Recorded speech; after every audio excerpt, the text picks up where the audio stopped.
The courthouse steps swarmed with protesters and counter-protesters as Lieutenant Commander Nia Briggs was escorted inside, her decorated military career seemingly ending in disgrace. Just hours before her Medal of Honor ceremony, the first black female Navy SEAL sniper had been dramatically arrested, her wrists now bound by the country she'd bled to protect. Inside the tense courtroom, former teammates watched in disbelief while government prosecutors prepared to bury not just Briggs, but the damning evidence she'd uncovered in Afghanistan. As Judge Thompson called for her plea, Nia remained silent, her sniper's discipline unbroken even now. The sudden boom of the courtroom doors caused every head to turn as Admiral Vaughn strode in, his presence commanding instant silence. The classified operation they all thought buried was about to surface, and the powerful figures who'd orchestrated its cover-up had no idea what happened when you cornered a warrior who had nothing left to lose. Just before we get back to it, I'd love to know where you're watching from today, and if you're enjoying these stories, make sure you're subscribed. The courthouse steps were crowded with protesters, their signs bobbing in the air like buoys on a stormy sea.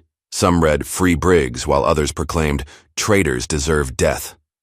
News vans lined the street, their satellite dishes reaching toward the sky as reporters frantically delivered updates to cameras. "We're live outside the federal courthouse, where Lieutenant Commander Nia Briggs, the first black female Navy SEAL sniper in U.S. history, is about to be arraigned on charges that have shocked the nation," a reporter announced breathlessly. Briggs was arrested yesterday during what should have been her Medal of Honor ceremony, in what many are calling either justice served or the greatest miscarriage of justice in military history. Inside, the marble-floored hallway fell silent as the heavy oak doors swung open. Lieutenant Commander Nia Briggs entered, her wrists and ankles bound by steel restraints that clinked with each measured step. Despite the orange jumpsuit that had replaced her dress blues, she carried herself with unmistakable military bearing. Her shoulders remained squared, her chin lifted, her dark eyes focused straight ahead. The courtroom erupted in whispers.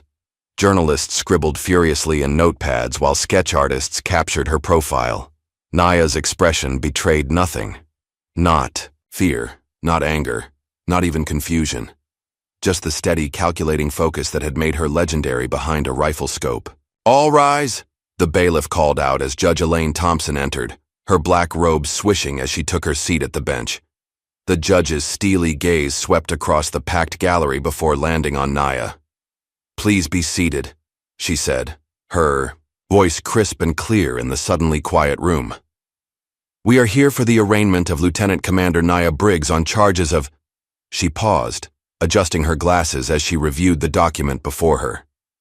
"Breach of national security, unauthorized disclosure of classified information, and potential charges of treason to be determined." In the third row, 4 men in civilian clothes sat rigidly, their military haircuts and watchful eyes marking them as clearly as if they still wore their trident pins. Former members of SEAL Team 6, they exchanged glances that communicated volumes without a single word. "What the hell is happening?" One of them, Jackson Taylor, whispered to the man beside him. 24 hours ago, she was about to get the Medal of Honor. The other man, Mike Simmons, shook his head slightly. "Something's wrong. Nya wouldn't breach security, not after everything we've been through." "The accused will rise," Judge Thompson ordered. Nia stood, the chains at her ankles rattling softly. Assistant United States Attorney Philip Mercer approached the bench. Tall and lean with salt and pepper hair, he exuded the confidence of a man accustomed to winning. "Your Honor, Lieutenant Commander Briggs has deliberately and maliciously compromised national security by revealing classified operational details of a top-secret mission. The government requests she be held without bail, as she presents both a flight risk and an ongoing threat to national security." Judge Thompson peered at Nia over her reading glasses. "Lieutenant Commander Briggs, how do you plead?" The courtroom seemed to hold its breath collectively. Nia's attorney, a nervous-looking public defender who'd clearly been assigned the case hours earlier, placed a tentative hand on her arm. Nia remained silent, her eyes fixed on a point somewhere beyond the judge. "Lieutenant Commander, Judge," Thompson repeated, her tone sharpening. "I asked how you plead to these charges." Still, Nia said nothing. Her attorney cleared his throat. "Your Honor, my client wishes to reserve her plea until—" "I need to hear from the defendant," Judge Thompson cut in. The silence stretched uncomfortably. Even the court reporter's fingers hovered motionless above her machine. From her seat in the back row, Department of Justice agent Camille Harris watched with intense interest. At 32, she was one of the youngest agents to reach her position in the DOJ's National Security Division. Something about this case had felt wrong from the moment the file had landed on her desk that morning. Unlike the other officials present, Camille's focus wasn't just on Naya's stoic face but on the details others missed. The unnecessary level of restraint for an officer with no history of violence except in combat, the rushed nature of the proceedings, the absence of any senior naval officers to represent the branch's interests. As Camille scanned the room, she noticed a man slip quietly through the side door, distinguished in his mid-60s, wearing an expensive suit that nonetheless couldn't disguise his military bearing. Senator James Williams, chairman of the Armed Services Committee. He took a seat in the back corner, his expression unreadable, as he studied Naya Briggs. The standoff between judge and defendant continued until Naya's attorney tried again. "Your Honor, given the sensitive nature of—" "I'm losing patience, Counselor," Judge Thompson warned. Suddenly a flash of memory seemed to cross Naya's face, the only emotion she'd shown since entering the courtroom. For just a second, those watching closely could see her somewhere else. The crack of gunfire, screams in a language few in the courtroom would understand, the weight of a rifle in her hands as she made impossible choices under fire. Then the moment passed, and her composure returned. "Lieutenant Commander Briggs," Judge Thompson said, her patience clearly wearing thin. "Your distinguished service record is not a shield from justice. This court demands your plea." Just as the judge prepared to issue a contempt charge, the main doors at the back of the courtroom swung open with force. The sound drew every eye in the room. A tall, imposing figure stood in the doorway. Admiral James Vaughn, commander of Naval Special Warfare Command, walked into the courtroom with measured steps. His chest adorned with rows of combat decorations. He moved with the quiet authority of a man who had spent decades making life-or-death decisions. The gallery fell utterly silent. Even the prosecutor's confident demeanor faltered. Behind the Admiral, a wall of men and women in dark suits formed a protective barrier, elite agents from various intelligence branches, their presence as unexpected as it was intimidating. "This proceeding is now paused," Admiral Vaughn announced, his voice carrying to every corner of the room without him having to raise it. "I need to speak with the judge and counsel in chambers. Immediately." Judge Thompson's face registered shock, then a flash of annoyance at the interruption. But something in the Admiral's expression made her nod slowly. "This court will recess for 30 minutes, she declared, bringing down her gavel with more force than necessary. As the gallery erupted in excited whispers, Naya's eyes met the Admiral's for just a moment. No words passed between them, but something in her posture changed almost imperceptibly, a slight easing of tension, perhaps, or recognition of an ally in an unexpected place. Camille Harris watched the exchange with keen interest, her mind racing to connect pieces of a puzzle she couldn't fully see. She slipped out of her row and moved toward the exit, pulling out her phone to make a call. Whatever was happening here went far beyond a simple case of leaked information.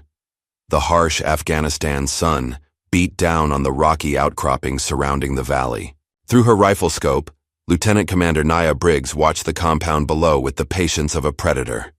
2 years earlier, and worlds away from the courtroom where her fate now hung in the balance, Naya commanded Operation Glass Dagger, a mission so classified that only a handful of people in the Pentagon knew of its existence. "Target area secure, Commander," came the voice of Petty Officer First Class Reese Dalton through her earpiece. Positioned on the opposite ridge, Dalton served as her spotter and second-in-command for this mission. "Copy that," Naya responded, her voice barely above a whisper despite the fact that no one could possibly hear her from her position. "Team Bravo, status?" "In position, ma'am," replied Mike Simmons. "Eastern approach covered. Team Charlie ready. To move on your mark," added Jackson Taylor from his position with the third team. Nya took a slow, controlled breath as she surveyed the compound once more. From the outside, it appeared to be nothing more than a remote outpost, the kind of place that wouldn't warrant attention on any satellite footage. But intelligence from highly placed sources suggested otherwise. Remember, This is observation only, Naya reminded her team. We confirm the presence of the rogue unit, document their activities, and extract. Command wants evidence before they send in a larger force. What her team didn't know, what only Naya and Admiral Vaughn knew, was the true nature of their target. They weren't hunting terrorists or even Taliban leadership. They were tracking American operatives, a CIA-funded special unit codenamed Ember that had gone dark 3 months ago. Movement at the south entrance, Dalton reported. 2 vehicles approaching. Through her scope, Naya watched as a pair of unmarked SUVs pulled into the compound. Men in civilian clothing emerged, but their movements betrayed military training. One of them she recognized immediately, Colonel Marcus Reed, the presumed leader of Ember. Confirmed visual on primary target, she said quietly. As she adjusted her scope to follow Reed into the building, Dalton's voice came through again, but with a different tone. Commander, I'm picking up something on thermal that doesn't match the briefing. There are a lot more heat signatures in the eastern building than there should be. Nya frowned. How many? At least 20, maybe 30. And they're clustered, not moving like combatants. Something cold settled in Naya's stomach. Maintain position. I'm going to circle around for a better angle. Moving with the silent efficiency that had earned her legendary status among the SEALs, Naya repositioned herself on a rocky outcropping that gave her a view into the windows of the eastern building. What she saw made her blood run cold. Men, women and children, civilians, crowded into what appeared to be cells. Some wore the traditional clothing of local villages. Others didn't look Afghan at all. All appeared malnourished, frightened. Dalton, are you seeing this? She whispered. Affirmative, he replied, his voice tight. This isn't a base, it's a prison.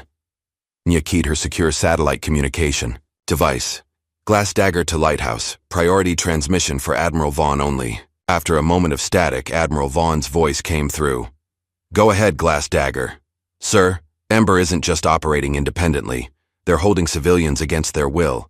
Multiple nationalities, including children. Request immediate. Extraction authorization. There was a long pause before Vaughn responded.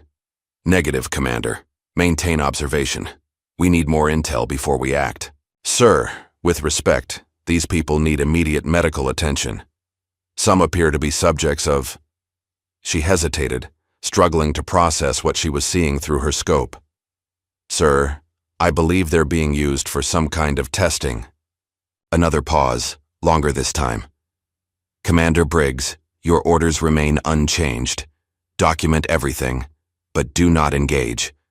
We can't risk an international incident without ironclad proof. Understood, sir, Naya replied, though every instinct in her body screamed against the order. For 6 hours, her team maintained surveillance, documenting the comings and goings from the compound. Twice, Naya observed medical personnel entering the eastern building. Once, they removed what appeared to be a body. As night fell, Naya's resolve hardened. Team, new orders, she said over the secure channel. We're moving in. Commander? Simmons questioned. Those aren't our orders. I'm overriding previous directives based on humanitarian necessity, Naya replied. This is now a rescue operation. Team Bravo will create a diversion at the north perimeter. Team Charlie will secure the main building and communications. Dalton and I will extract the prisoners. There was a moment of silence before her team responded with a series of affirmatives. They trusted her judgment implicitly. They had followed her through hell before and would do so again. What Naya didn't know was that Dalton had already been compromised. Earlier that day, while she'd been focused on the compound, he had slipped away briefly to make contact with an operative from Black River, a private military contractor with deep ties to Ember's operation. As Naya and her team prepared to move, Dalton sent a brief text message from a burner phone. SEAL team moving in, Glass Dagger compromised. The assault began at 0200 hours. Team Bravo created the perfect diversion, a series of controlled explosions at the north perimeter that drew most of the compound's security. Team Charlie moved in with precision, securing the main building within minutes. Nya and Dalton approached the prison building from the south, eliminating 2 guards with silenced weapons before reaching the main door. "Cover me," Nia ordered, as she began working on the electronic lock. Inside, they found conditions even worse than they had appeared through the scope. 37 civilians, including 9 children, were being held in conditions that violated every Geneva Convention protocol. Many showed signs of medical experimentation, injection sites, surgical scars, monitoring devices attached to their bodies. "What the hell is this place?" Dalton whispered, his face pale even in the dim light. "Get these people out," Nia ordered, keeping her voice steady despite the horror surrounding them. "Team Charlie, we need immediate medical evacuation. For civilians." As they began freeing the prisoners, Nia discovered a locked room at the back of the facility. Breaking through, she found not more prisoners but a laboratory. Computer screens displayed molecular structures, viral loads, infection rates. A cold realization washed over her. This wasn't just imprisonment. It was a bioweapons testing facility, using human subjects. She quickly downloaded all the data she could find onto a secure drive as Dalton organized the evacuation of the prisoners. "Commander," Simmons's voice came urgently through her earpiece. "We've got a problem. Heavy reinforcements approaching from the south. At least 24, well armed. And they're not wearing Ember identification. These are Black River contractors."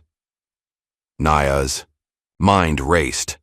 Black River wasn't supposed to be anywhere near this operation.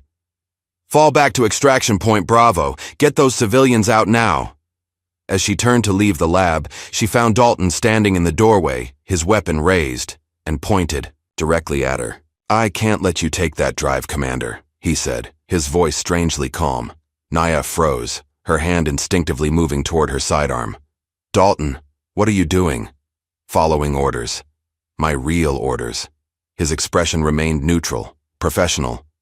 "Black River pays better than the Navy and they don't have as many rules." "You're selling out your country, your team," Nia said, her voice low and dangerous. "For what? Money." "For survival," Dalton replied. "This operation goes higher than, people who can make or break careers' lives. You really think Admiral Vaughn didn't know what was happening here? Why do you think he ordered us not to intervene?" For a fraction of a second, doubt flickered across Nia's face, and Dalton took advantage of the moment to lunge forward. But Nia hadn't earned her place in the SEALs by being slow.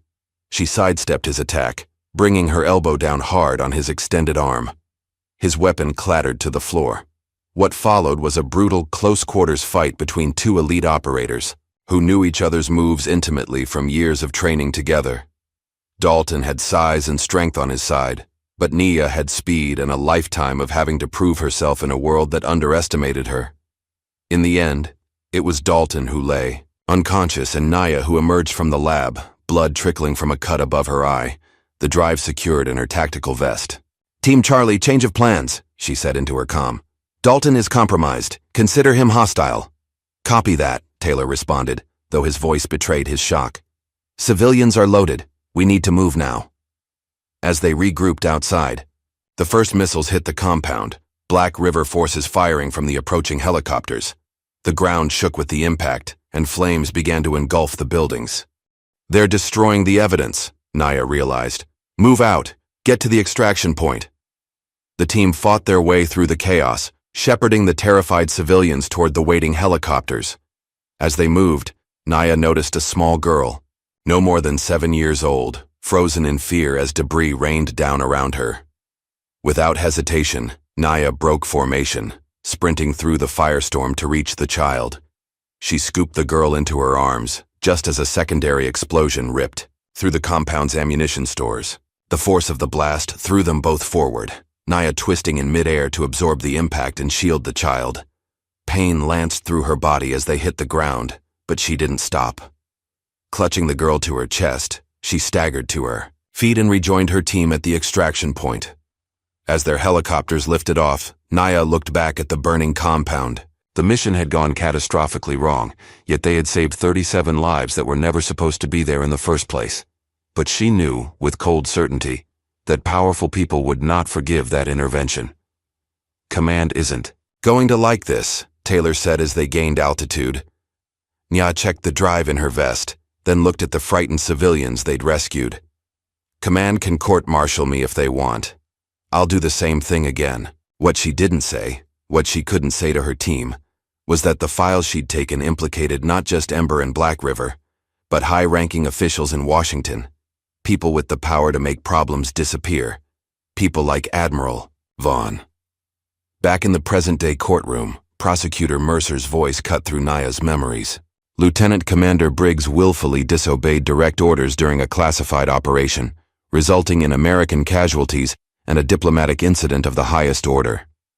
The judge's chamber's door opened. Judge Thompson returned to the bench, her face noticeably paler than when she had left. Behind her came Admiral Vaughn, his expression granite hard. "This court will resume," Judge Thompson announced, her voice slightly less certain than before. "In light of new information presented by Admiral Vaughn, I am ordering a classified session. All members of the press and public are to leave the courtroom immediately." As the bailiffs began clearing the gallery, protests erupted from the journalists present. Senator Williams remained seated, his gaze locked with Admiral Vaughn's across the room, a silent confrontation between two powerful men. Camille Harris slipped back into the courtroom just before the doors closed, her DOJ credentials giving her access that even senior reporters couldn't match. She had spent the recess making calls, pulling strings, accessing databases that few knew existed. What she had found confirmed her suspicions. This case wasn't about a breach of security. It was about silencing a witness. As the courtroom cleared, leaving only essential personnel, Admiral Vaughn approached Naya. He leaned in close, speaking just loud enough for her to hear. "I couldn't stop them from bringing you in," he said, "but I can make sure you get out." Naya's eyes flashed with anger and betrayal. "You gave the order to stand down. You knew what was happening there." "I didn't know everything," Vaughn replied, genuine regret in his voice. "But I know now, and so does the president." Before Naya could respond, Prosecutor Mercer approached them. "Admiral Vaughn, this intervention is highly irregular. Lieutenant Commander Briggs compromised a black operation and saved 37 innocent people from being used as lab rats in an illegal bioweapons program," Vaughn cut in sharply. "A program, Mr. Mercer, that your office helped cover up." Mercer's face drained of color. "That's a serious allegation, Admiral." "It's not an allegation," Vaughn replied. "It's a fact, one that's about to become very public unless these charges are dropped." From her place at the defense table, Naya watched this exchange with the same calculating focus she applied to battlefield situations. She had spent 2 years in silence, following orders even after the mission, protecting the civilians they had rescued by keeping their existence secret. But that silence had its limits. As the classified session began, Judge Thompson looked directly at Naya.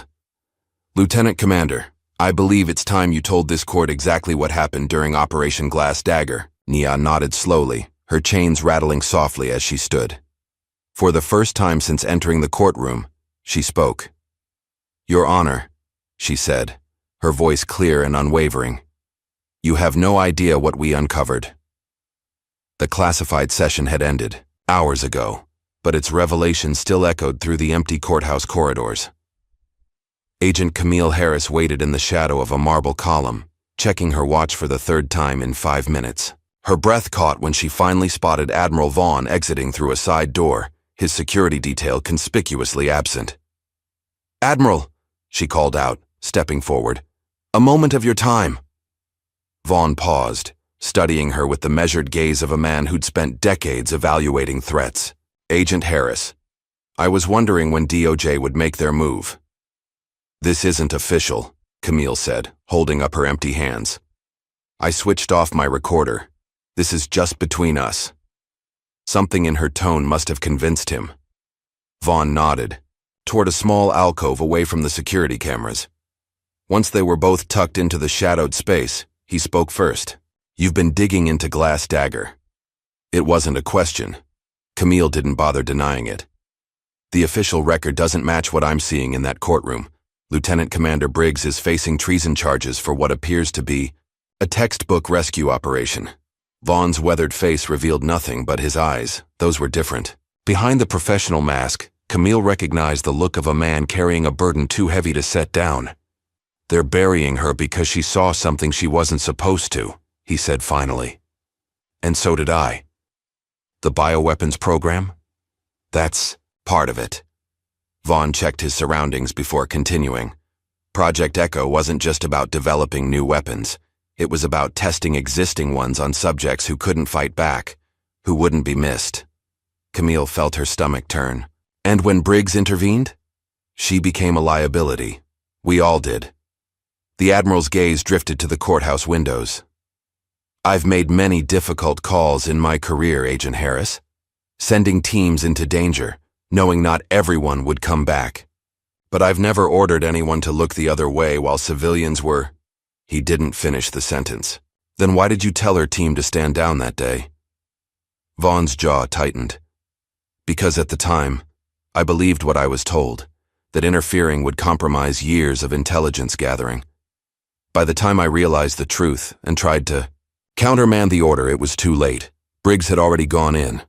So you're helping her now to ease your conscience?" "I'm helping her because it's the right thing to do," Vaughn snapped. Then, more quietly, "And yes, because I owe her that much." Back in her apartment that night, Camille spread dozens of files across her kitchen table. Most were heavily redacted, black bars obscuring names, dates, locations. But patterns emerged in what wasn't hidden: Operation Glass Dagger, Project Echo, Black River Consulting, Senator Williams's private investment portfolio, all connected by invisible threads that she was slowly bringing to light. Her phone buzzed, with a text from an unknown number. "Check your mail." Wary but curious, Camille went to her door. A plain manila envelope had been slipped underneath. Inside was a USB drive and a handwritten note. "Security footage, Operation Glass Dagger. Destroy." After viewing, she plugged the drive into her computer, half expecting it to be encrypted beyond her clearance. Instead, video began to play immediately, grainy footage from body cameras worn by Naya's SEAL team during the raid.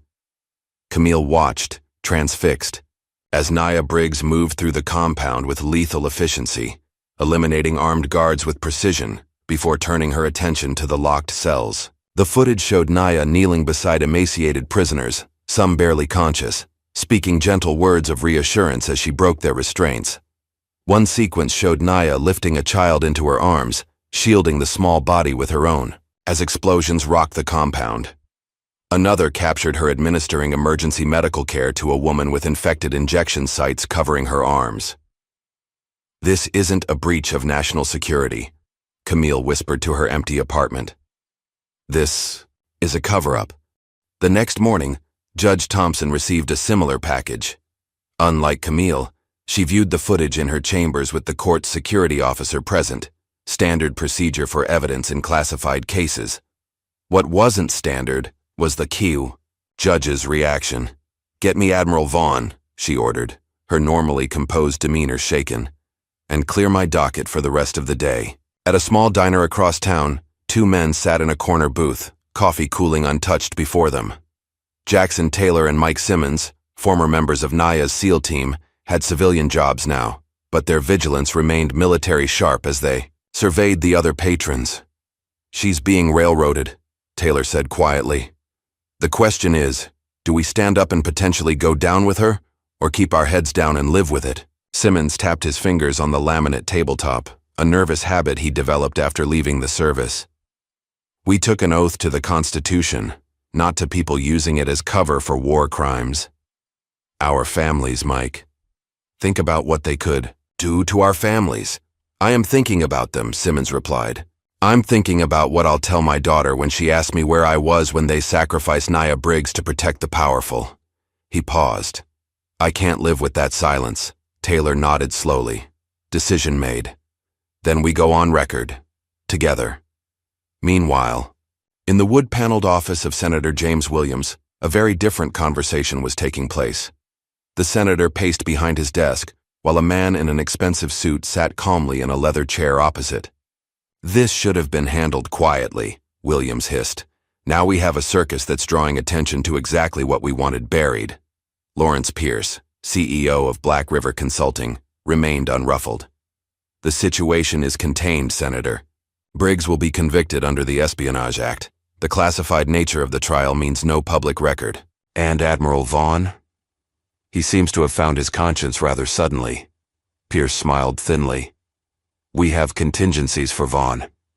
His involvement in authorizing the original Operation Glass Dagger makes him vulnerable. If he pushes too hard, we release documentation showing he knew about the civilian testing program from the beginning. William stopped pacing. Can that be traced back to me? Of course not. Your investment in Black River is through a web of shell companies. On paper, you've never heard of us. The senator nodded, appeased, but still anxious.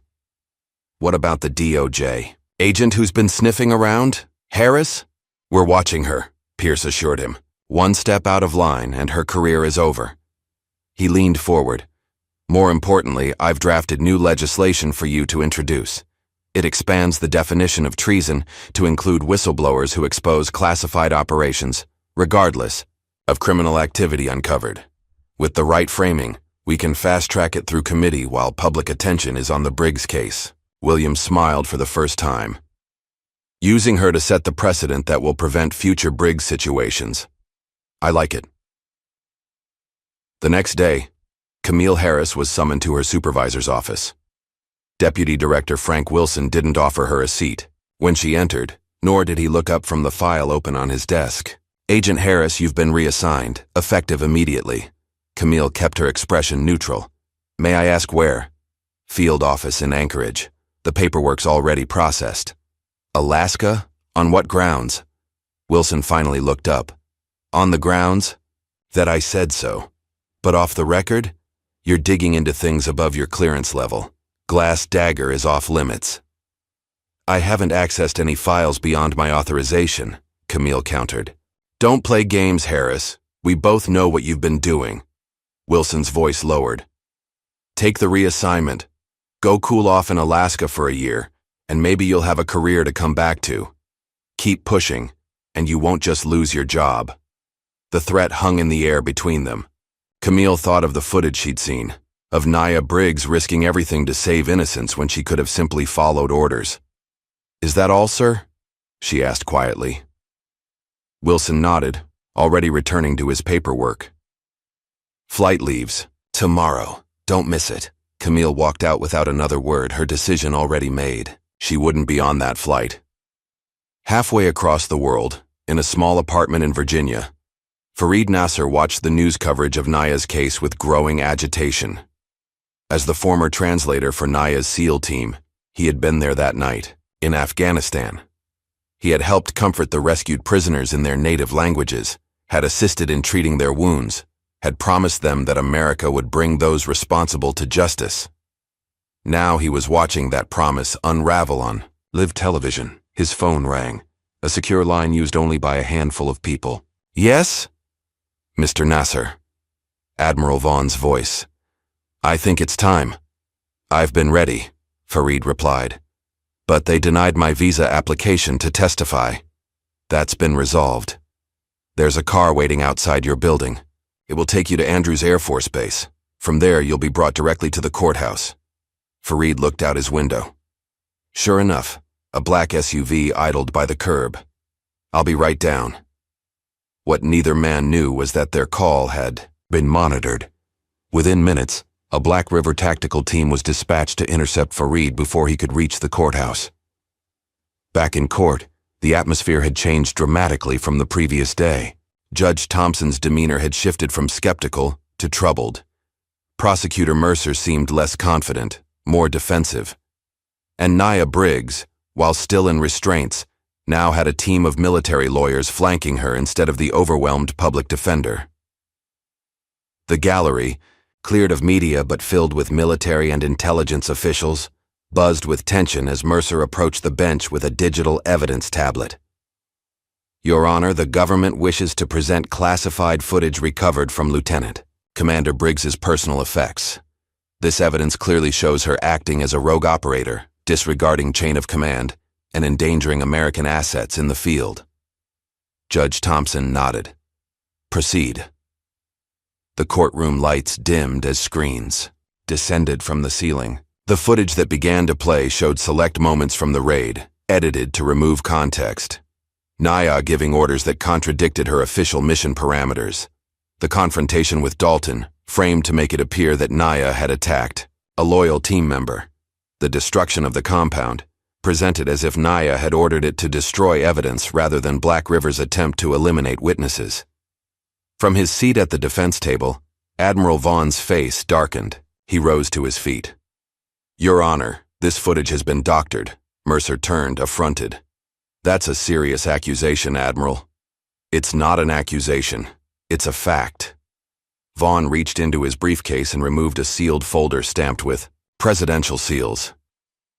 "I have here executive orders authorizing the full unaltered footage to be entered into evidence, along with operational details of Project Echo that the prosecution has conveniently omitted." The courtroom erupted in chaos. Senator Williams leapt to his feet shouting objections. Prosecutor Mercer demanded the defense's evidence be reviewed in a separate hearing. Security personnel moved to positions around the room as tensions escalated. Through it all, Nia remained seated, watching the confusion with the same calm focus she applied to everything. This, too, was a battlefield of sorts, and she had survived worse. Judge Thompson brought down her gavel repeatedly, calling for order. When the room finally quieted, she fixed Vaughn with a stern gaze. "Admiral, approach the bench with your evidence." As Vaughn moved forward, the courtroom doors burst open once more. Fareed Nasser, his face bruised and his clothing torn, staggered in supported by Camille Harris. "Your Honor," Camille called out, her DOJ credentials held high. "This witness was just attacked by armed men attempting to prevent his testimony. I have reason to believe they were working for Black River Consulting, acting on orders related to this case." Senator Williams went pale.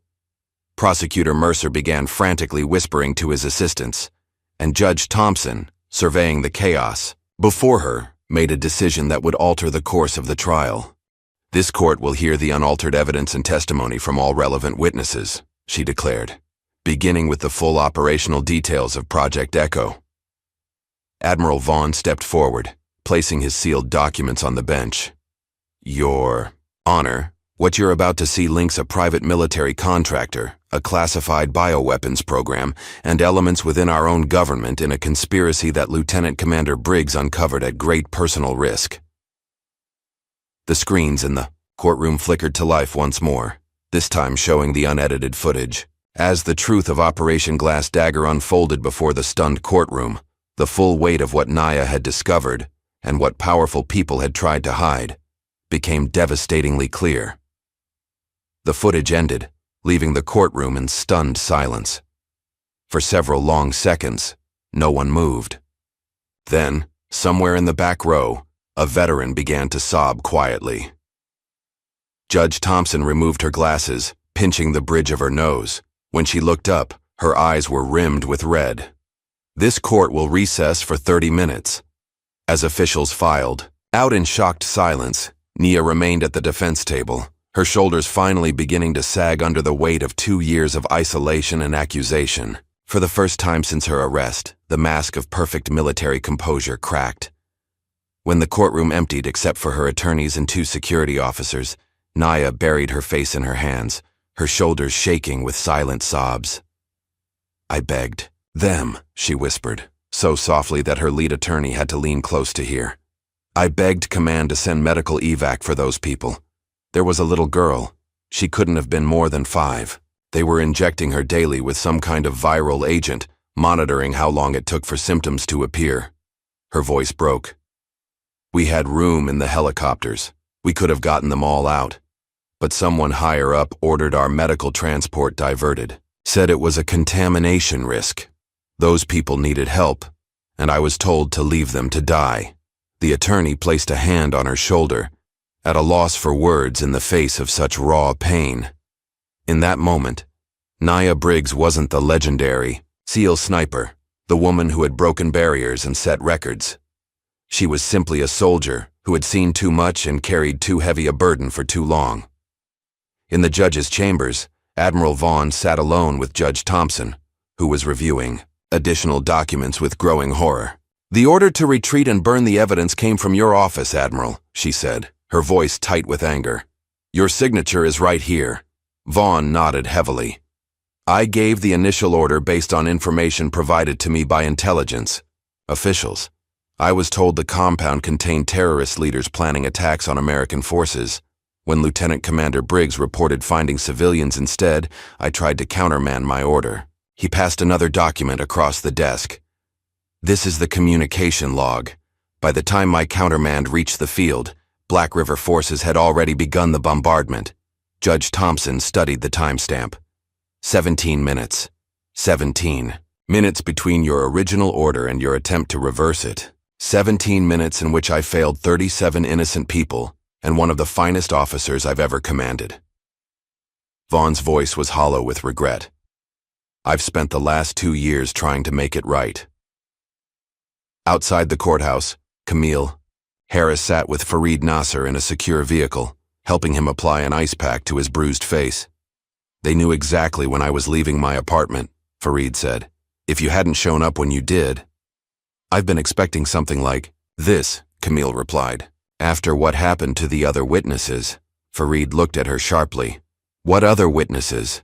Camille hesitated, then decided he deserved the truth. 3 people who were rescued during Glass Dagger have died under suspicious circumstances.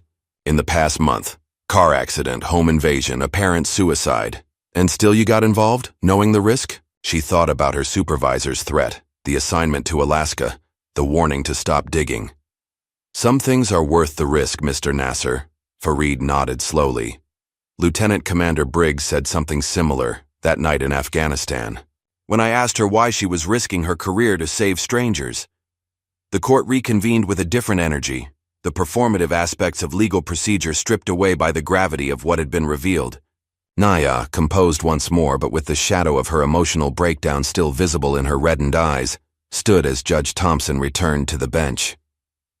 "In light of the evidence presented, this court will now hear testimony from witnesses to the events of Operation Glass Dagger," Judge Thompson announced. "The court calls Fareed Nasser." Fareed took the stand, still bearing the marks of his earlier assault. He described in detail the night of the raid, the condition of the prisoners, Naya's leadership during the evacuation, and the bombardment that had nearly killed them all as they fled. Lieutenant Commander Briggs carried 2 children herself. He testified. "When our helicopter was hit, she used her body to shield them from debris. Later, when we landed at a medical outpost, she gave her blood for transfusions. 3 pints. The doctors told her to stop, that she was risking her own life, but she refused until all the critical patients were stabilized." As he spoke, Camille noticed something unexpected, Judge Thompson repeatedly touching a small photograph she kept beside her legal pad. Camille shifted position slightly to see it better. A man in a Navy uniform, his features similar enough to the judge's to suggest a family relationship. After Fareed's testimony, the prosecution's case continued to unravel. 2 more members of Naya's SEAL team, Mike Simmons and Jackson Taylor, came forward to corroborate the events. Then came the moment that changed everything. Escorted by military police, former Petty Officer Reese Dalton was brought into the courtroom in shackles. "The government calls Reese Dalton," Prosecutor Mercer announced, a final desperate attempt to salvage his case. Dalton took the stand, his arrogant demeanor a stark contrast to Naya's dignified composure. But as questioning began, it became clear that Dalton had made a calculation of his own. With Black River executives now under federal investigation and Senator Williams distancing himself from the scandal, Dalton had decided to save himself. "Did Lieutenant Commander Briggs disobey direct orders during Operation Glass Dagger?" Mercer asked. "Yes," Dalton answered. "She disobeyed orders to let innocent people die." Mercer's face tightened. "Please answer only the question asked." "I'm answering," Dalton insisted. "You can't understand her actions without understanding the context. We were ordered to observe and report, even after discovering civilians being used as test subjects for biological weapons. And you opposed her decision to intervene?" Dalton's laugh was bitter. "I did worse than oppose it. I betrayed her." He looked directly at Naya for the first time. I was on Black River's payroll for months before that mission. They wanted to know which SEAL teams were getting close to their operations. The courtroom erupted in murmurs until Judge Thompson gavelled for silence. When Lieutenant Commander Briggs decided to rescue those prisoners, I warned Black River. That's why they were waiting with missile strikes. That's why so many of those people died anyway, after we got them out. Dalton's voice grew quieter. Their blood is on my hands, not hers. Why? Naya's voice cut through the courtroom. It was the first time she had directly addressed Dalton since the trial began. Why did you do it? Judge Thompson should have stopped this exchange, but she let it continue, watching intently. Dalton couldn't meet her eyes. They had leverage, my sister's family in Pakistan. They threatened them if I didn't cooperate. He finally looked up. But that doesn't excuse what I did. Nothing does.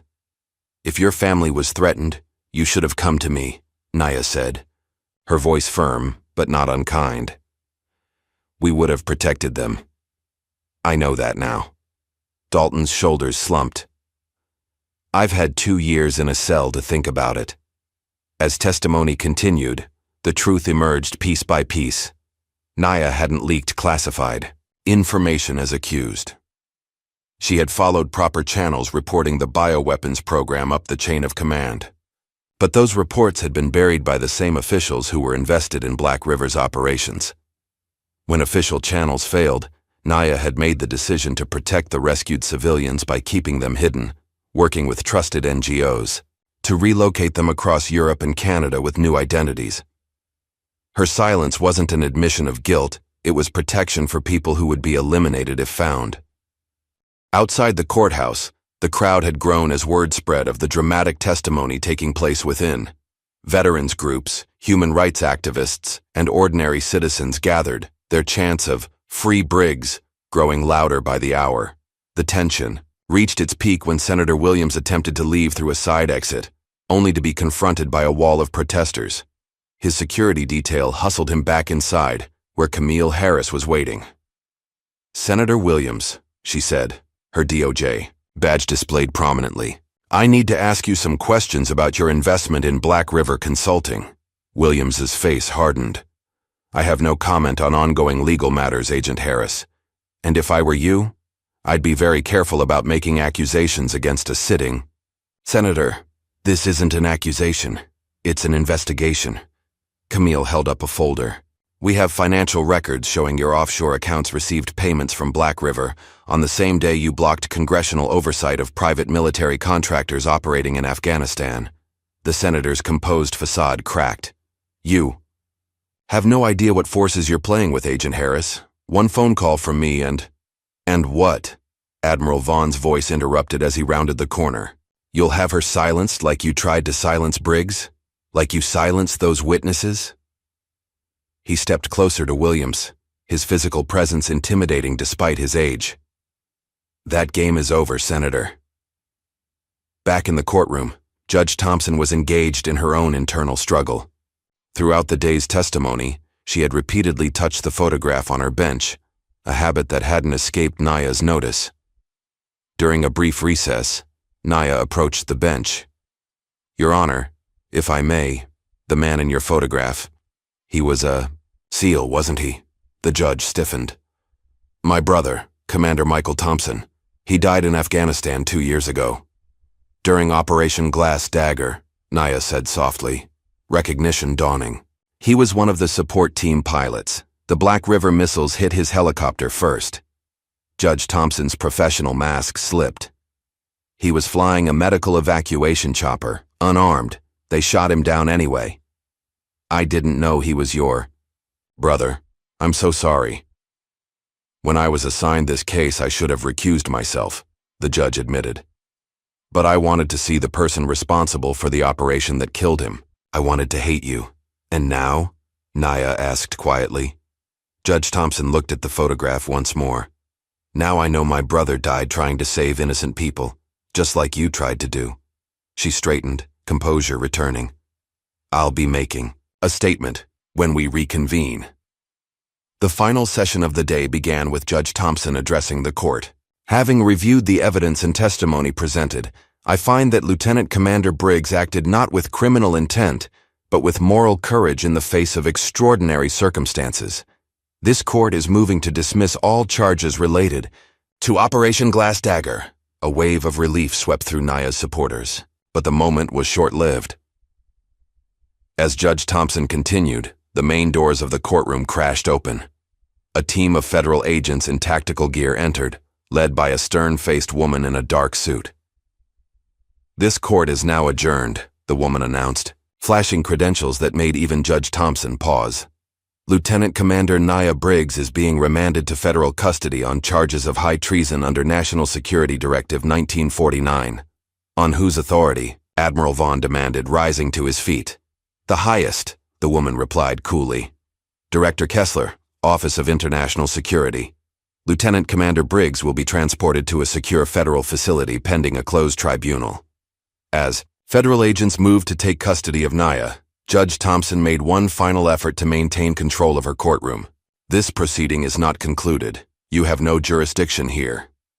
"With respect, Your Honor, we have jurisdiction everywhere when it comes to matters of national security." Director Kessler nodded to her team. "Take the prisoner."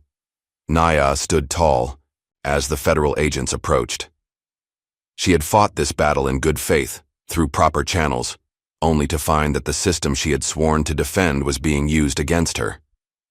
But as the new handcuffs were placed on her wrists, replacing the ones removed just moments earlier, her eyes found Camille's in the gallery. A silent message passed between them. This fight wasn't over. It was just beginning. The black SUV carrying Naya Briggs cut through the night, its windows tinted to opacity. Inside, Director Kessler sat across from her prisoner, studying the woman who had caused so much trouble. "You know," Kessler said conversationally, "most people would have broken by now. Taken a deal, given names, anything to save themselves." Naya's wrists were bound by reinforced cuffs, but her gaze remained unbowed. "I'm not most people." "No," Kessler agreed. "You're not. That's what makes you so dangerous." Through the window, Naya watched familiar landmarks disappear as they headed away from the city. No highway signs, no indication of their destination. They had been driving for hours. "The Office of International Security," Naya finally said. "I've never heard of it." Kessler smiled thinly. "That's rather the point, Lieutenant Commander. We handle situations too sensitive even for the intelligence community." "You mean you clean up messes that would embarrass powerful people?" The director's smile vanished. "I mean we protect this country from threats, both foreign and domestic. Project Echo was developing countermeasures against the next generation of bioweapons. Your intervention set that research back by years." "Research?" Naya's voice sharpened. "You were experimenting on children." "Regrettable collateral damage in pursuit of national security," Kessler replied without emotion.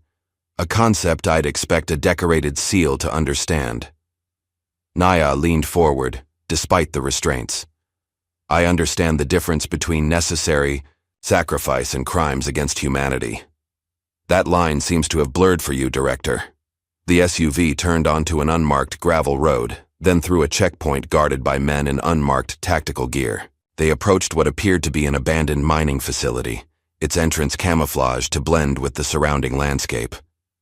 As the vehicle stopped, Kessler checked her watch.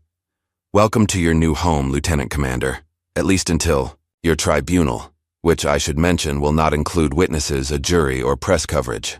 Naya was escorted through a series of security checkpoints, each taking her deeper underground. The facility was a maze of sterile corridors, surveillance cameras, and armed guards. Finally, she was brought to a cell, 6 by 8 feet, with nothing but a metal bed frame, a toilet, and a sink. "You'll be interrogated in the morning," the guard informed her before sealing the heavy door.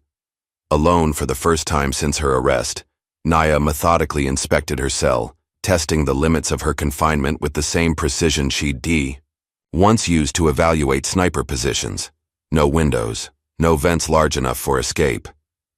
The door, solid metal with a small observation window, was controlled remotely. Even for someone with her training, this place was escape-proof. She sat on the edge of the bed, closed her eyes, and began to regulate her breathing. The same technique she'd used during long missions when movement would give away her position. Patience, observation, waiting for the right moment. These had kept her alive in war zones. They would serve her now.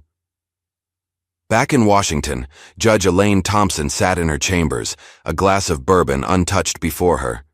The day's events replayed in her mind, the testimony, the evidence, her brother's photograph, and then the federal agents storming her courtroom. In 20 years on the bench, she had never felt so powerless. A soft knock at her door interrupted her thoughts. Her clerk entered, looking nervous. "Judge Thompson? There's someone here to see you. She says it's about the Briggs case." "I'm not taking any visitors," Thompson began, but fell silent when Camille Harris stepped into the room. "Your Honor," Camille said, "I apologize for the intrusion, but time is critical. Lieutenant Commander Briggs has been taken to a black site facility." Thompson set down her glass. "Agent Harris, you realize you're putting your career at risk coming here." "With respect, Your Honor, my career became secondary the moment I saw what they're trying to hide." Camille placed a folder on the judge's desk. "This is evidence that OIS has been operating an extrajudicial detention program for years. They don't just hold terrorists, they hold American citizens who threaten to expose government misconduct." Thompson leafed through the documents, her judicial detachment crumbling with each page. "How did you get this?" "I followed the federal agents after they left your courtroom. They took her to a holding facility in Maryland before transferring her to the black site. I managed to track the transport route." Camille hesitated. "I also accessed OIS secure servers." "You hacked a federal intelligence agency?" Thompson's eyebrows shot up. "Not exactly. I had help from someone who owed Lieutenant Commander Briggs his life." Camille pulled out her phone and showed the judge a map. "She's being held here, a decommissioned mining complex repurposed as a detention center. Director Kessler calls it the Hole." Judge Thompson studied the location. "Even with this information, I have no jurisdiction over OIS facilities. They operate under executive authority. That's why I need your help to reach someone who does have that authority," Camille replied. "Admiral Vaughn." Miles away, Admiral Vaughn was already engaged in his own battle. Summoned to a late-night meeting at the Pentagon, he found himself facing a panel of stern-faced officials, including the Secretary of Defense. "Admiral Vaughn, your actions today have raised serious concerns about your judgment," the Secretary began. "Interfering with a federal case, submitting classified materials without proper clearance. With respect, Mr. Secretary, every document I submitted was cleared through the proper channels," Vaughn interrupted. "Not through our channels," countered a thin man at the end of the table. Thomas Reed, Deputy Director of the CIA, rarely attended such meetings in person. His presence signaled the gravity of the situation. "Because your channels are compromised," Vaughn replied bluntly. Project Echo was never authorized by Congress or the President. It was a rogue operation funded through black budget allocations that were supposed to go to counterterrorism. The Secretary shifted uncomfortably. "These are serious allegations, Admiral." "They're not allegations, they're facts." Vaughn placed a thumb drive on the table. "This contains financial records linking Black River Consulting to Project Echo, along with documentation of every test conducted on those civilians. I've already sent copies to secure locations, to be released if anything happens to Lieutenant Commander Briggs or myself." Reed's face darkened. "That sounds dangerously close to blackmail, Admiral." "I prefer to call it insurance," Vaughn replied evenly. "Briggs is being held illegally at an OIS black site. I want her released and all charges dropped." Before anyone could respond, Vaughn's secure phone buzzed. The message from Camille Harris was brief. "Found her. OIS Facility Number 7, tribunal scheduled for 0600. Vaughn stood. "Gentlemen, we'll have to continue this discussion later. It seems I have a more pressing engagement." Across town, in a sparsely furnished apartment, Eli Chen, former NSA cryptologist and the someone who owed Lieutenant Commander Briggs his life that Camille had mentioned, was deep in the digital labyrinth of OIS's secure network. His fingers flew across 3 keyboards as screens filled with code, schematics, and security protocols. Come on, he muttered, bypassing firewalls and security measures that would have stopped most government hackers in their tracks. Eli wasn't most hackers. A window popped open on his center screen. Access granted. OIS Central Server. Gotcha, he whispered triumphantly, navigating to a folder labeled Black Site Ghost Protocol, Class Omega. What he found inside made his blood run cold.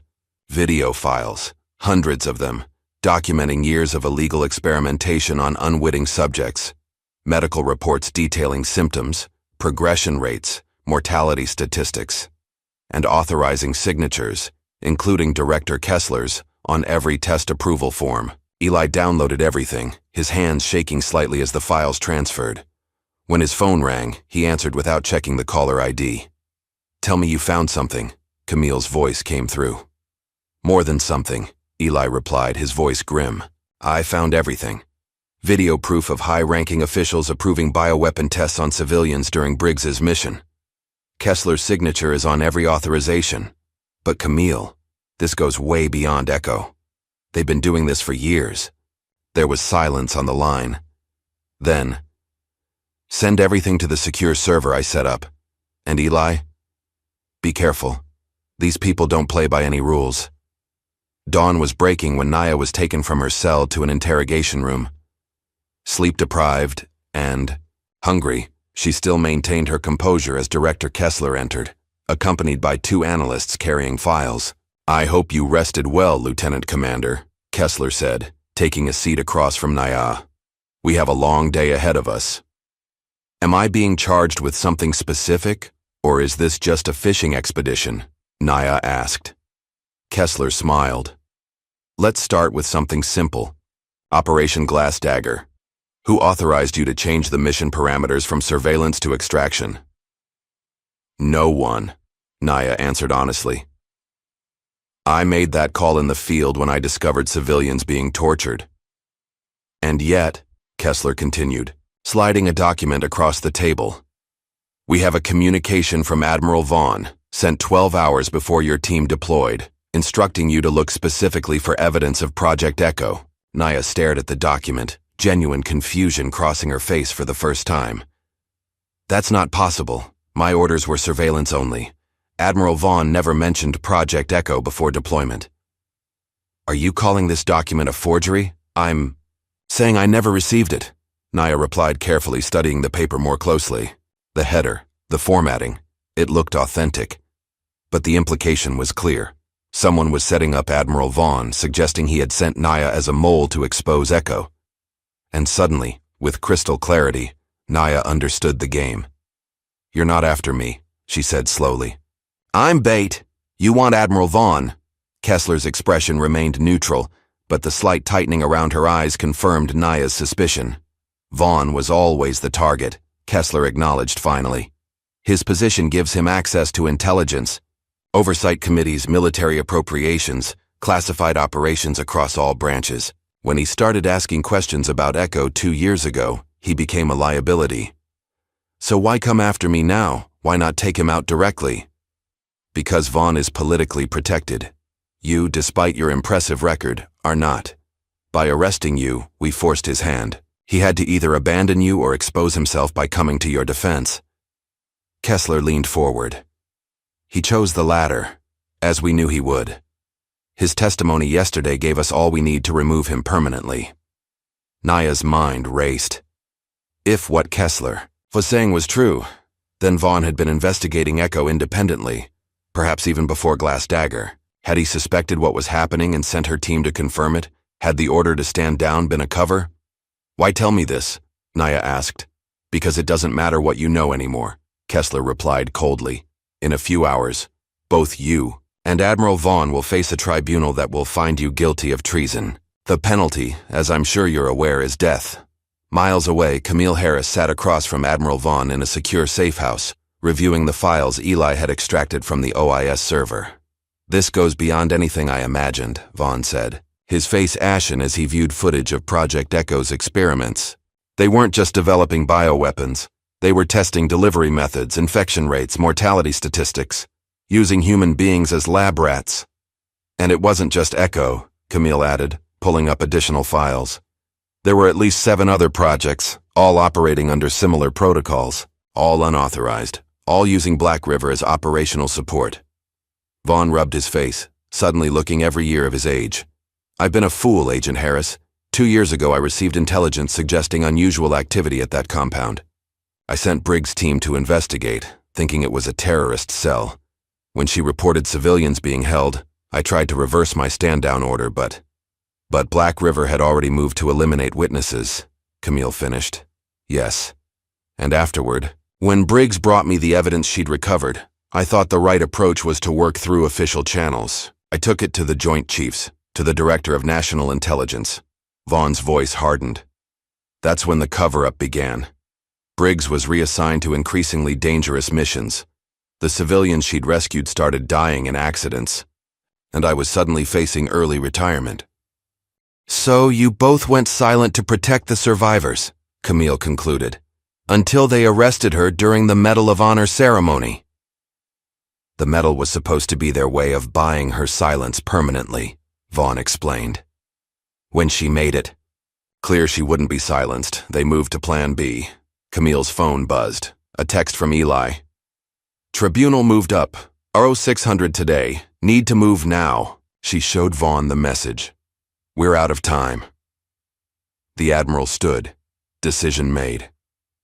Then we take this to the only person who can stop it. Naya sat alone in a stark room that served as OIS's version of a courtroom.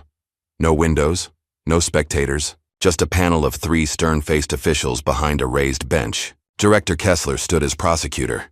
The chair for defense counsel remained empty. Where is my attorney? Naya asked. National security tribunals don't require defense counsel, one of the panel members informed her. Your service record will serve as character witness. The absurdity of it might have made her laugh if the situation weren't so dire.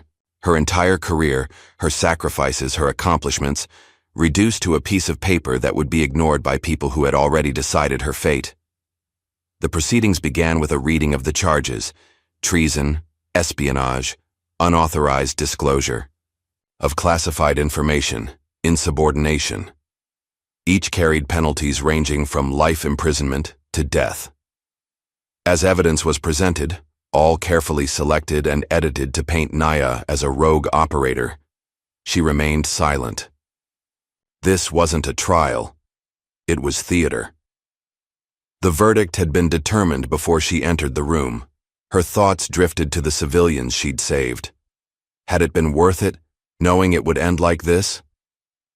The face of that little girl came to mind, terrified, malnourished, yet still finding the strength to smile when Naya carried her to safety.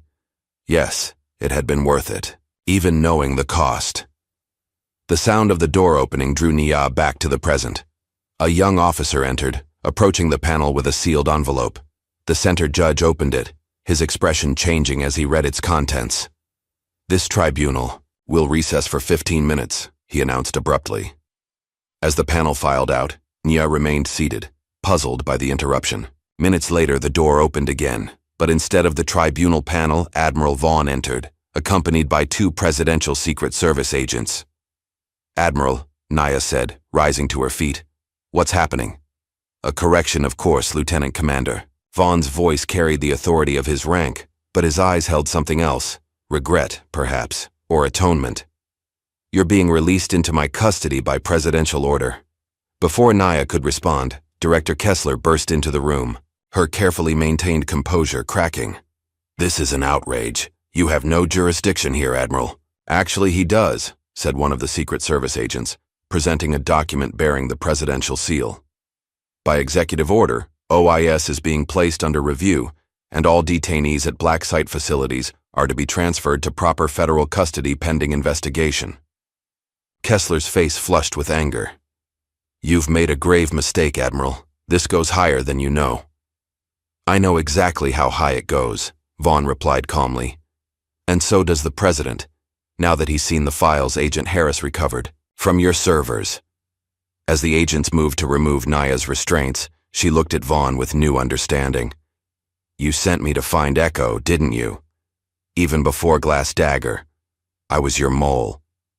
Vaughn nodded slightly. I had suspicions. Needed confirmation, but I never imagined what you'd find, or what they'd do to cover it up. His voice dropped. I'm sorry, Naya. I put you in an impossible position. You're not the only one who owes me an apology, Naya replied, rubbing her wrists as the cuffs came off. But you're the only one who's tried to make it right. Access denied. Access denied. Access denied. The error message flashed repeatedly as Eli Chen attempted to bypass another OIS security protocol. Sweat beaded on his forehead, his fingers flying across the keyboard with increasing desperation. Come on, he muttered, trying another approach. There has to be a back door. It was 3 a.m., 36 hours after Naya's release from OIS custody. In that time, Director Kessler had gone off the grid. Senator Williams had issued a public statement distancing himself from Black River, and Admiral Vaughn had been summoned to a closed-door session of the National Security Council. Eli, working from a new location after discovering surveillance equipment in his apartment, was attempting to access the complete OIS database, not just the Echo files, but everything connected to what Kessler had called Black Site Ghost Protocol Class.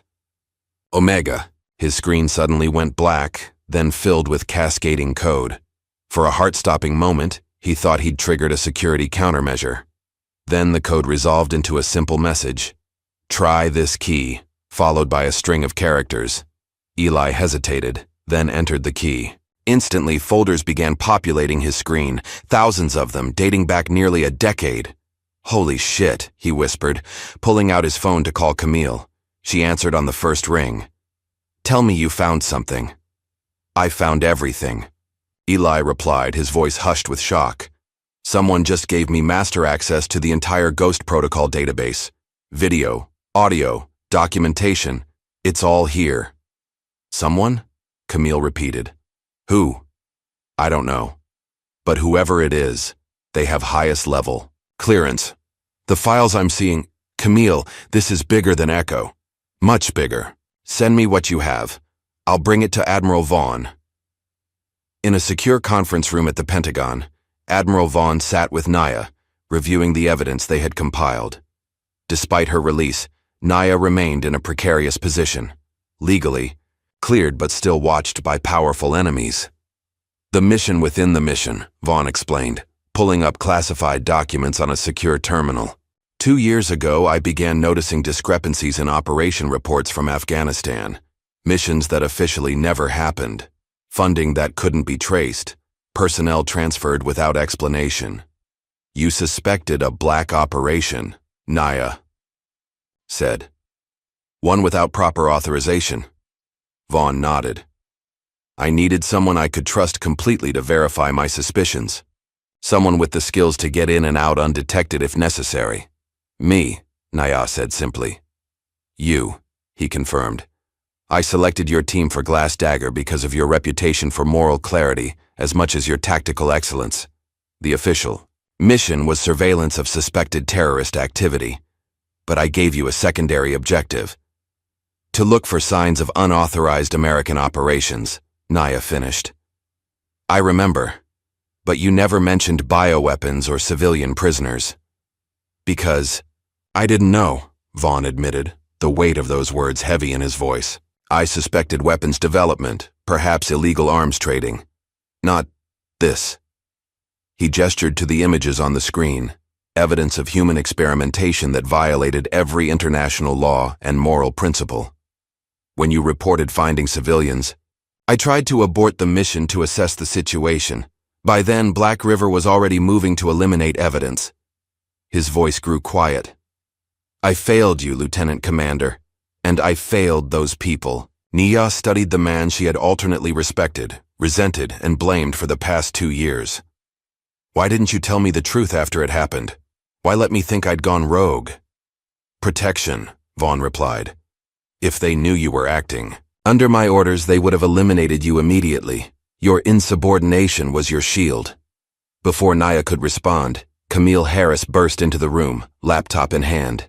"Admiral, Lieutenant Commander, you need to see this." She connected her computer to the room's secure display. Files from Eli's hack filled the screen, damning evidence of Ghost Protocol operations spanning years and continents.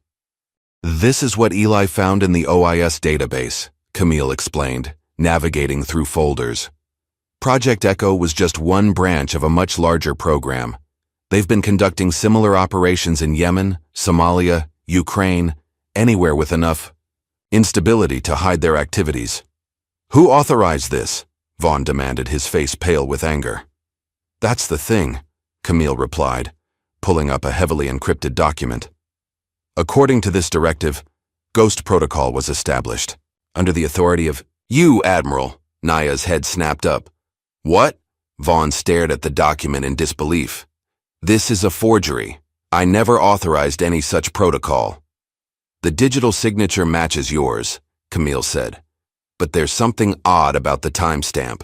According to the metadata, this document was created 2 weeks ago, but backdated to appear as if it were signed 3 years ago.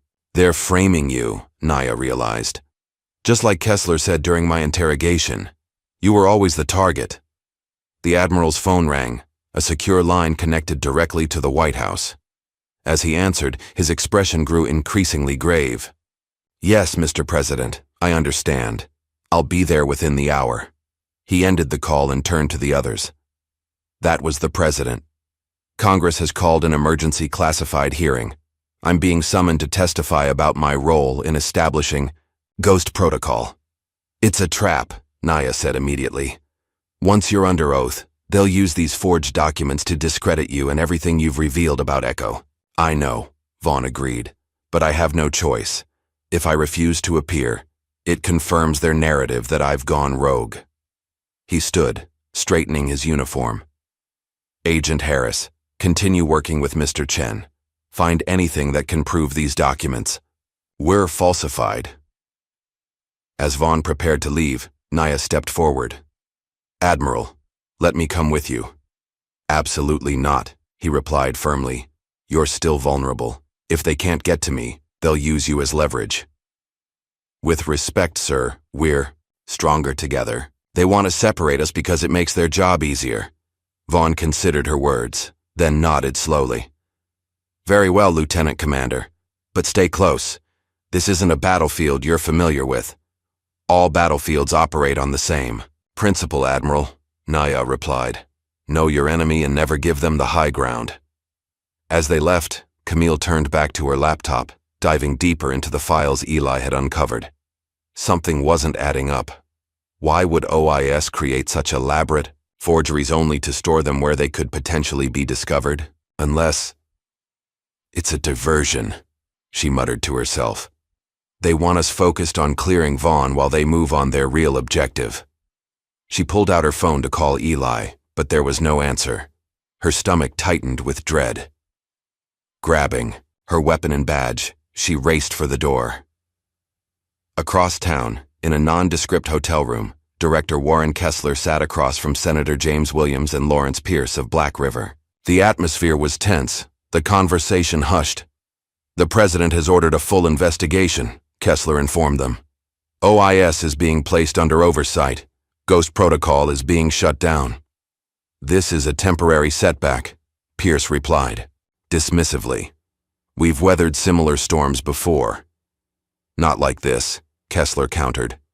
"They have the videos, the authorization forms, the medical data, everything." Williams paled. "How?"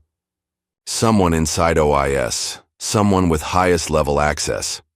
Kessler's gaze hardened. "We're being sacrificed to protect someone higher up." Dawn broke over the safe house where Nia Briggs sat at a kitchen table, steam rising from an untouched cup of coffee before her. 3 days had passed since her release from OIS custody. 3 days of moving from location to location, always watching for surveillance, always one step ahead of those who wanted her silenced. The door opened, and Camille Harris entered, followed by Admiral Vaughn. Both looked exhausted. "They've scheduled the congressional hearing for tomorrow," Vaughn announced, placing his briefcase on the table. "Closed session. No press." Naya nodded, unsurprised. Of course. Can't have the public knowing their tax dollars funded illegal human experimentation. There's more, Camille said, her expression grim. We found Eli. Something in her tone made Naya tense. Is he alive? Barely. He was attacked in his apartment. Professional job, made to look like a robbery gone wrong. He's in surgery now. Did he managed to secure the files before they got to him? Vaughn asked. Camille nodded. He uploaded everything to multiple secure servers. But there's something else. She pulled out her tablet, bringing up a document. He found this just before the attack. It's a communication between Director Kessler and someone identified only as Apollo. She placed the tablet on the table so both Naya and Vaughn could see. The message was brief. Glasshouse protocol initiated. All evidence to be eliminated. No witnesses. Glasshouse, Vaughn murmured. I've never heard of it. Neither had Eli, Camille replied. But he found references to it in the Ghost Protocol files. It appears to be their ultimate contingency plan. Scorched earth.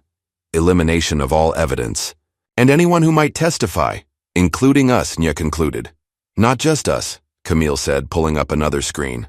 Everyone connected to Echo. The civilians you rescued. The medical personnel who treated them. The journalists who've been investigating. They're all targets now. Naya's face hardened. How many survivors are left from the compound? 17, Camille answered. The others have died over the past 2 years. Accidents, suicides, disappearances. 17 people, Naya repeated softly. I promised them they'd be safe. Admiral Vaughn watched her, recognizing the weight of responsibility in her eyes. Weight he knew all too well. Lieutenant Commander, no one would blame you for walking away now. You've done more than anyone could ask. Naya looked up, meeting his gaze directly. With respect, Admiral, that's not an option. It never was. She stood, decision made. We need to get those survivors to safety, and then we need to testify. Publicly, not behind closed doors. The hearing is classified, Vaughn reminded her. By order of the National Security Council. Then we go over their heads, Nya said. The United Nations has a commission investigating war crimes.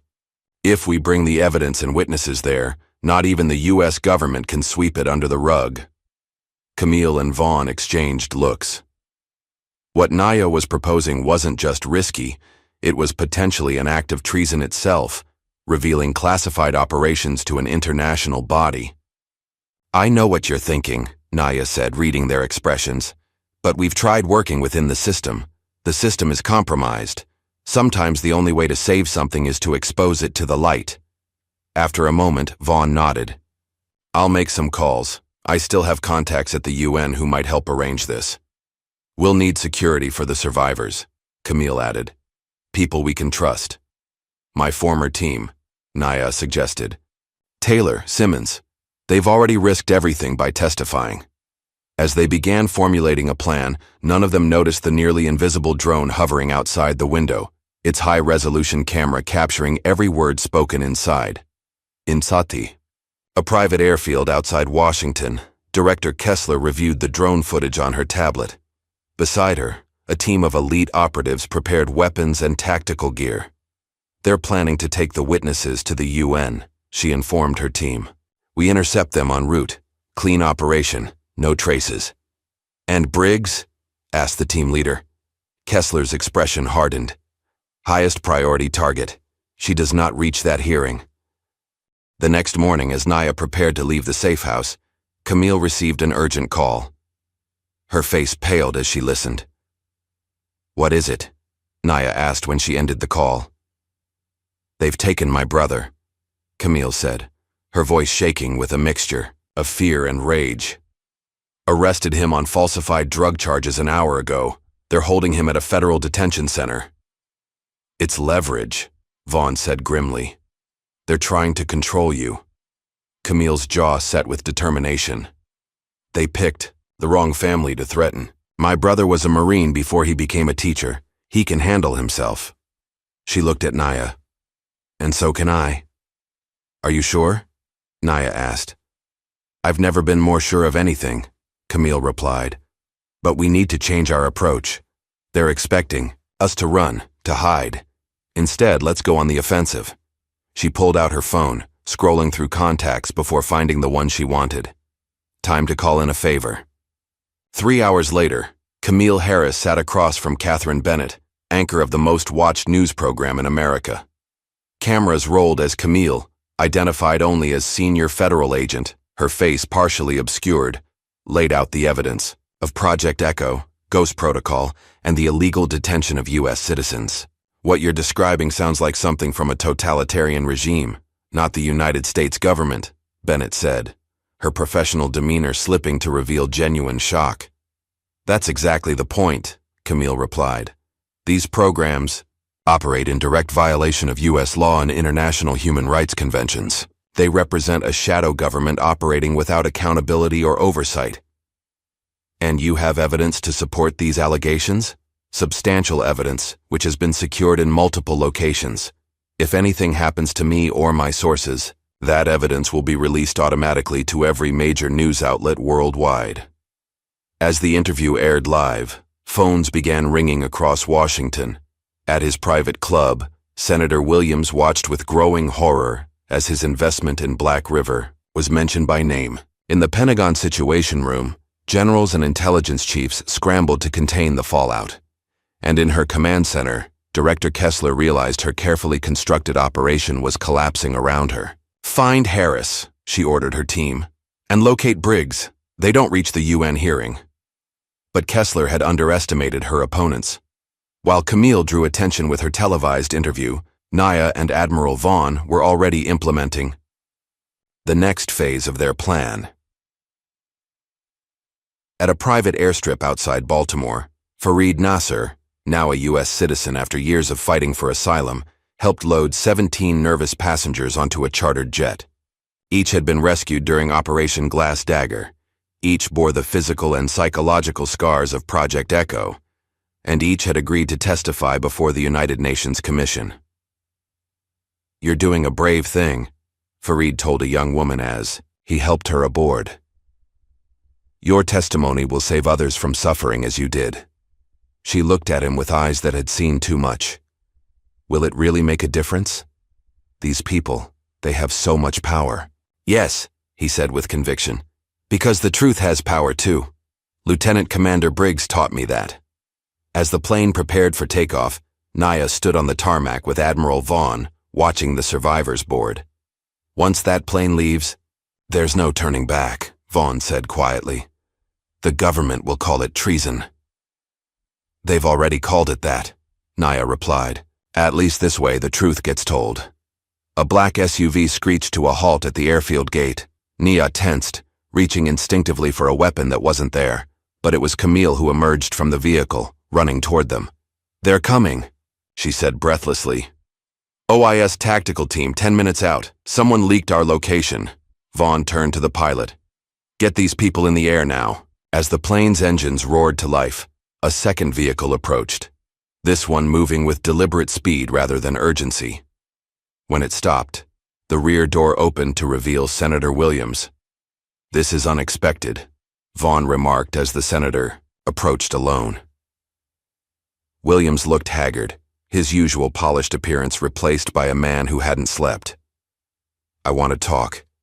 No recordings, no witnesses. Anything you have to say can be said in front of Lieutenant Commander Briggs and Agent Harris," Vaughn replied coldly. The senator nodded wearily. "Fine. I'm here to offer a deal. The investigation into Black River will be dropped. Lieutenant Commander Briggs will receive a full pardon, public exoneration, and honorable recognition for her service. In exchange, all evidence regarding Project Echo remains classified. The survivors receive generous compensation but sign non-disclosure agreements. And you walk away clean," Naya added, her voice tight with anger. "Politics is about compromise, Lieutenant Commander. No one gets everything they want. This isn't politics, Senator. It's justice." Naya stepped closer, her presence formidable, despite the difference in their positions. Those people were treated like lab rats. American officials authorized torture in direct violation of laws they swore to uphold. That doesn't get swept under the rug with hush money and medals. Williams's face hardened. You're making a mistake. There are bigger players involved than you know. People who will never face consequences no matter what you do. Take the deal. It's the best you'll get. The sound of helicopter rotors cut through the air. OIS reinforcements arriving sooner than expected. Time to choose, Admiral, the senator pressed, glancing at the approaching helicopter. Vaughn looked at Naya, then at the plane now taxiing toward the runway. I think we've made our choice, Senator. I suggest you make yours, whether to be on the right side of history or not. As Williams retreated to his vehicle, Camille turned to Naya and Vaughn. We need to go. Now. You two go with the survivors, Naya said. I'll delay them. Not a chance, Vaughn replied. We stay together. The helicopter was descending now, and in the distance, sirens wailed as vehicles approached the airfield gates. No, time to argue, Camille said, pulling them toward her SUV. Plan B. As they sped away from the airfield, the chartered jet lifted into the sky, banking sharply before disappearing into the clouds. 17 witnesses safely on their way to international protection. In the SUV, Nia looked back at the helicopter, landing behind them. They'll follow us. That's the plan, Camille replied, a grim smile on her face. We're the decoys. While they chase us, the real story breaks worldwide. She handed her phone to Naya, showing her a live stream that had just begun. On screen, Eli Chen, pale but alive in his hospital bed, was speaking directly to camera, presenting the evidence he'd uncovered from OIS servers. Simultaneously, on every major news network, Camille's interview was being broadcast in full, along with selected documents from the Ghost Protocol files. The hashtag #DarkEchoTruth was trending globally, and on the floor of the United Nations General Assembly, a special emergency session had been called to address allegations of human rights violations by U.S. intelligence agencies. The world was watching, and the truth, so long buried, was finally coming to light. The United Nations hearing room fell silent as Nia Briggs approached the witness stand. 2 weeks had passed since her dramatic escape from the airfield. 2 weeks of international outcry, congressional investigations, and the most significant intelligence community shakeup in decades. Now, dressed in her full Navy dress uniform, ribbons and medals gleaming under the lights, Naya stood before representatives from every nation, prepared to give testimony that would change history. Lieutenant Commander Briggs, began the commission chairwoman, we thank you for your courage in coming forward. Please state for the record what you witnessed during Operation Glass Dagger. Naya looked out at the assembly, her gaze steady and unflinching. When she spoke, her voice carried to every corner of the chamber without need of amplification. My silence is not for sale, she began. The truth has names and faces. I carry them all. For the next hour, she detailed the horrors of Project Echo, the experiments conducted on unwilling subjects, the cover-up that followed, the systematic elimination of witnesses. She named names, provided dates, referenced documents that had been distributed to the commission members. These weren't abstract violations of international law, she concluded. These were crimes against human beings, men, women, and children, whose only crime was being in the wrong place at the wrong time. They were deemed expendable in pursuit of weapons that violated every ethical standard we claim to uphold. When questioning began, a representative from Russia asked pointedly, Lieutenant Commander, are you concerned about being labeled a traitor to your country for revealing these operations? Nia met his gaze directly. I swore an oath to support and defend the Constitution of the United States against all enemies, foreign and domestic. That oath doesn't have exceptions for powerful people doing illegal things. True patriotism isn't blind loyalty. It's holding your country to its highest ideals, especially when it falls short. The hearings continued for days, with testimony from survivors, medical experts, and finally, Admiral Vaughn himself. The Admiral's testimony particularly shocked the international community, coming from a man who had spent 4 decades in service to American military interests. I bear responsibility for not uncovering these programs sooner, Vaughn stated. The chain of command failed. Oversight failed, and in that failure, we betrayed not only international law, but our own values as a nation.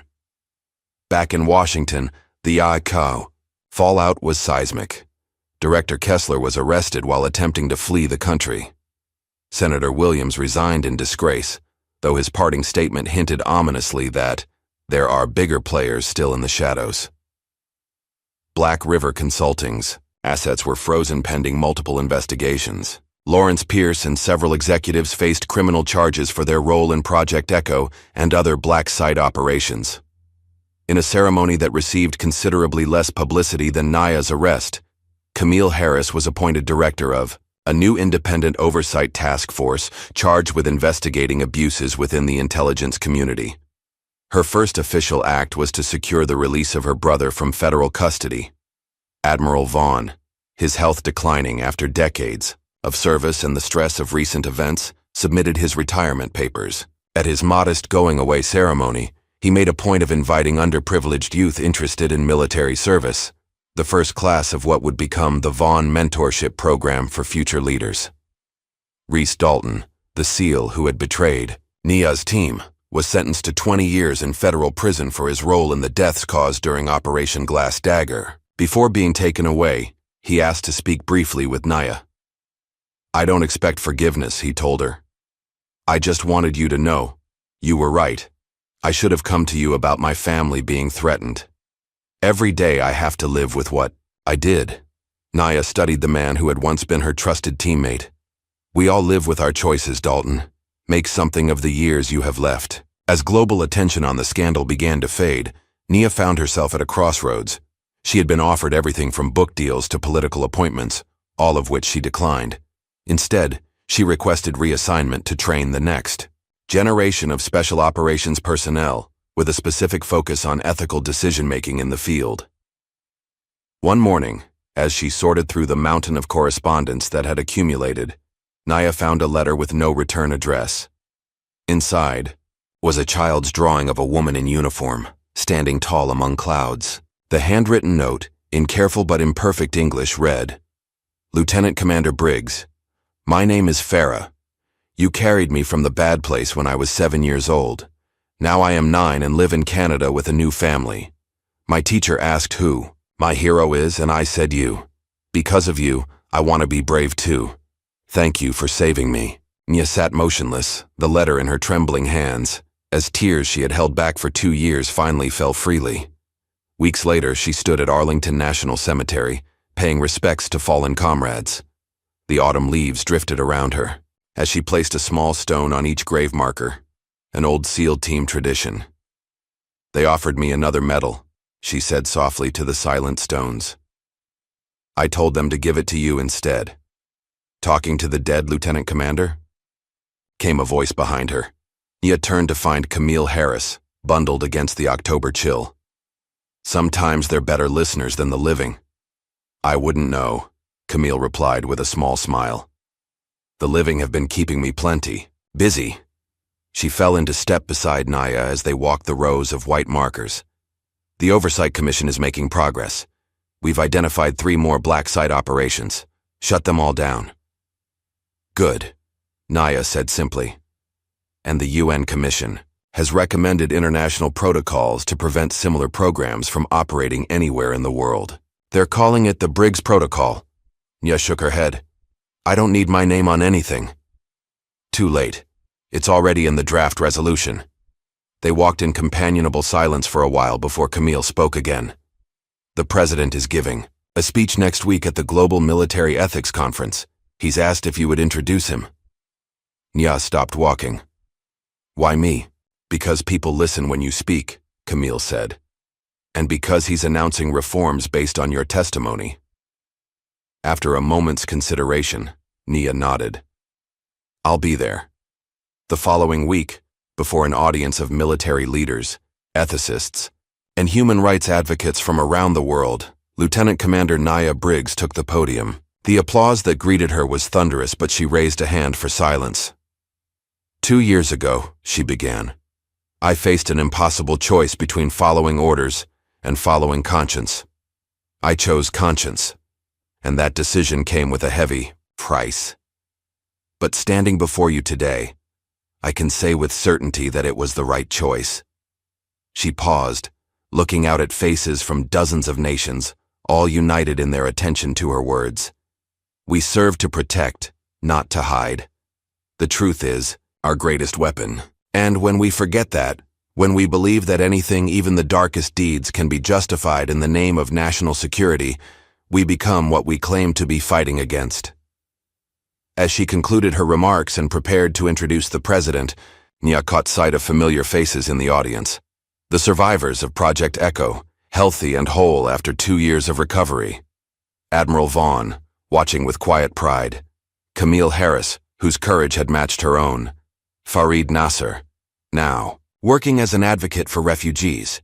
Together, they had uncovered the truth. Together, they had held the powerful accountable. And together, they had proven that even in the darkest of circumstances, integrity could prevail over injustice. Lieutenant Commander Nia Briggs, once shackled in a courtroom, stood free before the world, not as a defendant but as a voice for those who had none, not as a prisoner but as a warrior for truth, not defeated but unchained. When our own government betrays its highest ideals, would you have the courage to stand alone for truth, even at the cost of everything? Like, subscribe, and join us next week for another powerful story of those who dared to challenge the powerful.